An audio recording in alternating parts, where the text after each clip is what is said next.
I wanted to start out with a metaphor, and that is something I saw in a book that I read with my daughter last year, and that is the Wizard of Oz, when Dorothy, the Scarecrow, the Tin Man, and the Lion came to the Emerald City initially. The first thing they had to do you remember? Well, they had to put on green goggles. The gatekeeper said, you cannot go into the city unless you put on green goggles. And, you know, they find out later on that Oz is a fraud. Not only is Oz a fraud, but the city's not great. Yeah, and I think that it's a marketing strategy. They think if they put it on the bus stations, the bus stops, the California Academy of Science, they put this whole message of green out there, that it actually will make people think that they are green. Well, I'm with the local Clean Energy Alliance. We're 42 organizations in the East Bay that are pushing for more renewable energy and energy efficiency. And we want to see the funds that are collected in our cities being used for effective energy efficiency programs in our cities so that they will create jobs and create local business opportunities. This is a really critical time for business opportunities and jobs in the East Bay, and I'm sure it's the same for all the communities in PG&E's service area. We don't want green goggles. We don't want advertising about how great they are. We don't want parades or county fairs. Well, we want those things, but we don't want those things increasing the thought that PG&E is doing a great job with energy efficiency. So if they want to contribute to it, that's fine, but they need to do a good job on energy efficiency. And since they're not, what we'd like to see is other organizations, institutions that are ready to step up and take that on to be able to have that opportunity.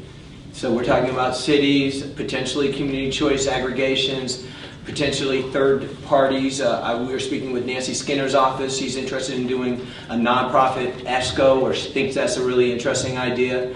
So there's a myriad of possibilities of folks that could do this in a better way. PG&E, they're an organization that's based on throughput, and it is probably imprudent to expect an organization whose business is pushing more electricity and natural gas through the system to take a leadership role in a very effective way in reducing overall consumption.